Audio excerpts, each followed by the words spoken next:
Purpose. Passion is purpose. Exploring our passions to their most profound depths can be helpful in guiding us to an oasis where we are nourished by a personal nirvana of purpose. What is it about what we love to do that reveals purpose? What convictions do we have locked in our subconscious, awaiting flight into the sky of possibilities? There's only one way to find out. All one has to do is listen to their heart and decode surfacing emotions. Distance is never suggested. The key is to be in tune with your emotional constitution. If ignored, emotions will just keep reminding till you wear to the point of breakdown or an unhealthy psychological state. Still, breakdowns are breakthroughs. Humans are amazing creatures composed of highly advanced emotional circuitry.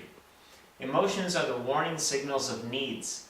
They are the informative messengers of life, alerting us as to what needs to be addressed and with what level of urgency. When we are tired, we need sleep. When we are hungry, we need food. When we are horny, we need sex. When we are lonely, we need to socialize.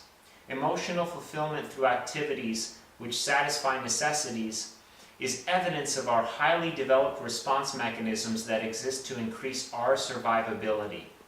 If we ignore their obviously painful presence in our feedback loops, manifestations of uncomfortable torment persist. Nothing we do to circumnavigate or placate them in ways other than what they require works. We all have a burden to bear.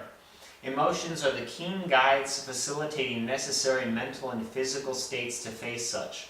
They empower us with the ability to identify deeply rooted roadblocks within our psychosis that need to be confronted to put the past behind us for good. Failing to classify our emotional chemistry is why we end up only partially satisfied with what we think we wanted after we obtain it. For this reason, it is the responsibility of our discerning conscious to learn how to acquire knowledge capable of satisfying deeper, fundamental yearnings, not just surface-level infatuations. Shelve the stoicism and enough with the acquiescence already. Let's not disguise this search by being like every other laissez-faire practitioner pretending to go with the flow, regardless of whatever happens in life. Even if at an emotional level, turmoil is present. Realize that in this moment, it is you suppressing what needs to come to the surface and be dealt with. We all have to get down to business and ask ourselves, what do I really want and why do I want it? Now ask yourself, how many bloody, sacrificial rounds with my fears am I prepared to go to get what I want out of my life? If your answer is frivolous or anything less than whatever it takes, you may want to do some soul searching to determine whether or not you are one of these people who is in lust with the idea of wanting something. The process of arriving at what we want can feel like a mini quest of its own.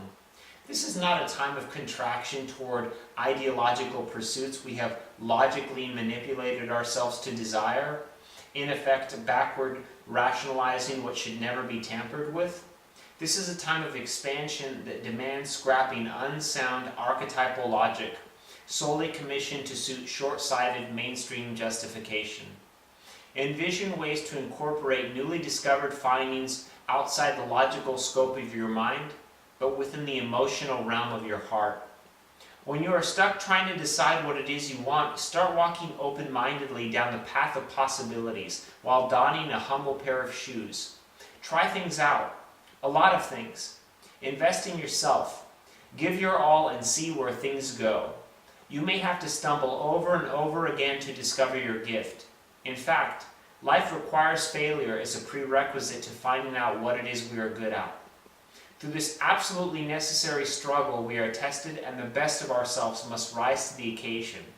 This is how we find out what we are made of. Only by being forced to survive will we discover what keeps us alive.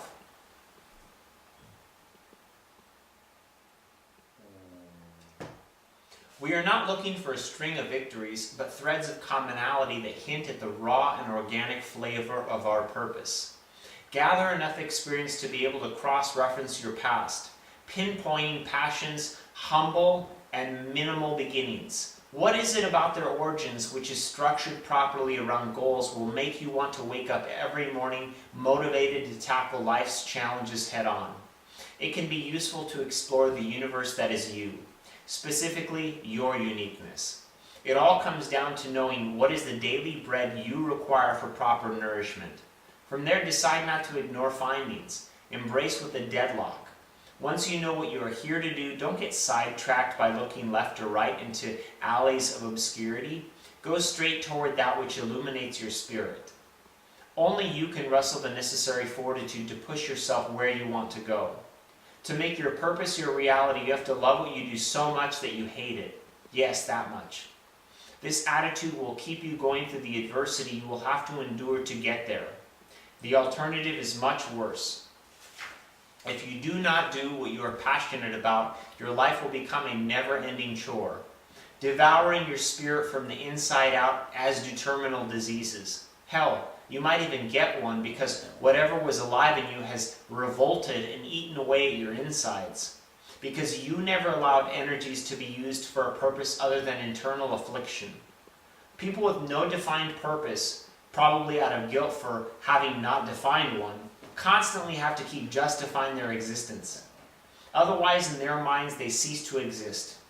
This illusion of existence is often defended through repeating the most spirit-starving, meaningless exercises known to man. Pretty fucking sad. Do you want to feel the scarring burn from self-inflicted ropes of oppression castrating your spirit's life-generating limbs? Or do you want permanent liberation through the action of your own hands so you can feel like a bird released? Tend the flame that is your passion and you will feel the warmth of hope igniting your energies to speed you along the way. All the way to what is the greatest home man can ever know. Purpose. Tell me, which is the mountain you will mine for the rest of your life? It's your call.